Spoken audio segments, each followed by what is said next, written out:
Welcome, everyone. We are back for another study this week. This study, we will be in the book of Judges, chapter 6. Be looking at verses 17 at least through 19. At least that far. So 17, 18, 19. You can see God's words out in front of me. If you've been here for any amount of time, you know what to do. For every one of you that's new, I always encourage everybody to have your own Bible out, reading these verses for yourself as we walk through them in the study. That way, you know your Bible better, you get the feel of it, your mind starts connecting things. If you're a note taker, you can write notes. If you write in your Bible, you can do that. Whatever works best for you. We're going to be in Judges 6, 17 through 19. In the past, we've been looking at many different things. So many different things. Today, we're going to talk about faith, and I know that's not an uncommon topic here on this channel for study. We're walking into a conversation between Gideon, an Israelite, and God. And we're going to see quite a bit about faith as we walk through these few short verses. I'll begin to read. If you do look on me with favor, then give me a sign that I'm really hearing from you, God. Wait right here until I return and bring out my offering and place it in front of you.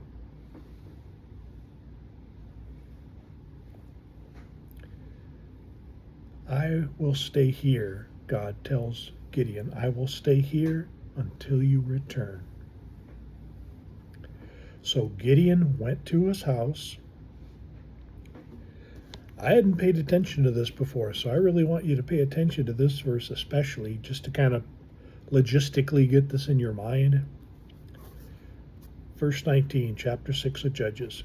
So Gideon went into his house, cooked a young goat, made cakes of unleavened bread from half a bushel of flour. He then put the meat into a basket, poured the broth into a pot, and brought the food out to present it to him under the oak. Now, think about this. God, I'm pretty sure you're talking to me here, and pretty sure this is you, so if it's really you, will you just stick around here so I can bring my offering back out here to you? I want it to be acceptable, and I don't want to delay. I want to bring you an offering. And so God says, sure. To be fair,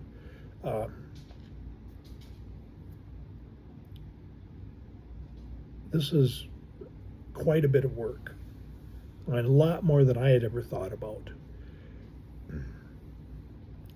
And so Gideon goes back into his house, and I know, repeating on this here, he cooks a young goat. Well, the goat wasn't just there for him to get. He had to go get it, he had to slaughter it, and he cooks the goat. And he makes cakes of unleavened bread from half a bushel of flour. You look that up and see how much flour that is. That's not 2 or 3 cakes. That must have taken, remember, they don't have an oven or a microwave or any of that. They're cooking in probably, a clay oven, something like that to contain the heat. And you're putting in your food. So it's going to take a while. Because he cooks a young goat. I can tell you, you're going to cook the whole thing. You're not doing that in 2 or 3 minutes, even today. Not going to happen. I mean, today, to cook a whole goat, if you roasted it, just depending on how big, might be 3 hours. To make sure the meat is all done. And to do these cakes, That's 3 or more hours. Just you got to construct them. You got to mix everything. Yeah, there's no leaven in there. There's no yeast to make it rise, but it's still bread. That takes a lot because he used half a bushel of flour. And like I said, look that up. You'll be surprised at how much of flour that really is. He gets that all done. Gideon puts the meat in the basket. This is it. If you've ever prepared a meal and you're going to bring it out to the table to have a family-style meal, I don't have to tell you, that is not a quick process.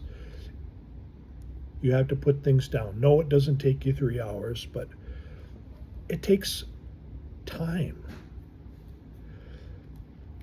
And so he puts that meat into the basket, poured the broth into a pot. So this is off the goat.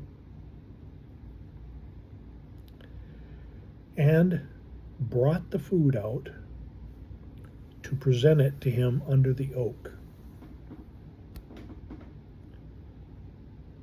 So Gideon's been gone for half a day, and he's got his stuff, and he's going to bring it out here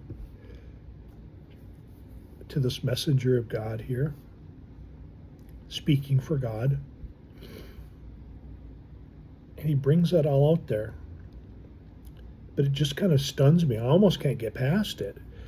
He says, hey, I mean, you're sitting outside. It's not in an air condition. If it's hot where you're at, I mean, it's over 100 here. That's hot. And I have air conditioning, and I am so grateful for it. And yes, you could say, oh, that's the messenger of the Lord, you know. It doesn't matter. It could be 1,000,000 degrees. I bet you it matters to Gideon. He has to deal with all that heat. He's inside the house. They're cooking. That's very hot. But the messenger has, half a day. I mean, it just kind of boggles my mind. And I don't want to just hang just there, but I almost missed that as I was walking through this to do the study. That, hey, that would have taken an incredible amount of time. But let's walk it back a bit. Verse 17. He's talking to the messenger of God. If you look on me with favor, give me a sign. Wait here until I return and bring out my offering and place it in front of you. We know, pretty darn sure, that there wasn't any time in here where Gideon sent a servant back. Hey, go start this up because I'm gonna lay this on this guy here in a little bit. He didn't have any idea. And so, like I said, everything starts from zero. That whole making of the meal.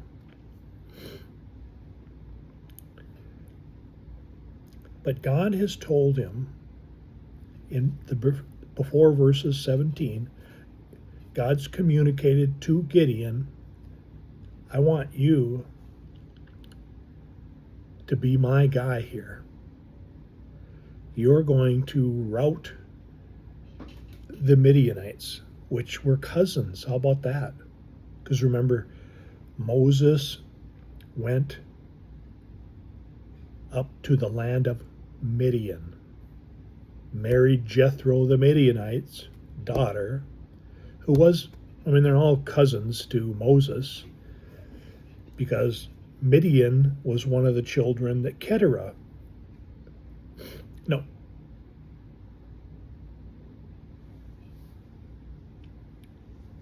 let me stop on that. Midian was one of the women, one of the wives, the second wife, Keturah, of Abraham. Midian was one of their sons. And so that's why I say they're cousins. I just had to stop and think about that. But so God says, hey, I'm gonna get your help on this. I want you to go up here. And of course, if you read up in there, Gideon's giving all kinds of excuses why he can't do it. And of course, God says, hey, I kind of thought about everything before I came and sat here with you. Gideon, oh, I'm the smallest. Oh my gosh. God says, go, I'm going to be with you, and you will rout the forces of Midian as one man.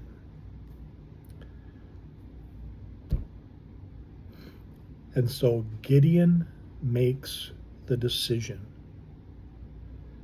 I mean, sometimes you go through here and you're thinking, well, God said it. He's just going to do it, right? Not everybody does what God says. Look around. Open up your newspaper. Not everybody does what God says. But Gideon in that moment decides, I can't say no. He's coming to me telling me I'm the guy. I'm his guy. And he says, I'm going to go with you. Don't worry about it. And Gideon makes that decision. Okay then. But, verse 17, if you look on me with favor, can you be here till after I go prepare my offering and bring it back? Now, this messenger of God knows full well about how long that's going to take, which is quite a while. Gideon knows how long, but he is intent. Think of all the labor that he puts in. He puts in half a day's worth of labor just in the cooking. And yes, his father has a big household, and he says, oh, I'm just, I'm the least, I'm a nobody. But yes, there could be other people around, but he's running the show here. I need to get this cooked up because I need to bring this offering out. And so he makes his mind up, I'm going to believe God, but I have to give him an offering right here. I've got to communicate in the best way that I can. I'm going to do this. I believe you, Lord. So he gets that offering and he brings it out there, and there's the messenger still there. And I don't know if he just can't believe it, but God accepts his offering. But the reason that we're here is, how many times in your life or in my life does God speak to us and we go, I'm very busy? Or, almost worse, we hear God just fine, and then we keep doing our thing. That's horrible. If you have kids, I'm sure you've experienced that, where you're telling your kids, okay, this is what you need to be doing, and they're giving you that spring-headed dog in the back of the back seat look. But God tells him, I need you for this. And that, if that bothers you, hey, God needs people. I don't know how else to describe it, because God needs Gideon. He says, you're the guy. But we can still say no, because we all have free will. That is how God has created the universe, so that we have a say. We have what's called agency. So this coming week, tune those ears up. And I don't mean to just physical sounds or whatever, because the Lord can get your attention in all sorts of ways. Watching the birds outside, that has been a value to me when I was at one of the lowest points in my life. The Lord, hey, watch the birds here. This is going to help. And I said, I don't know, but okay. And man, I listened to the Lord, and what he told me helped. It did. It helped me.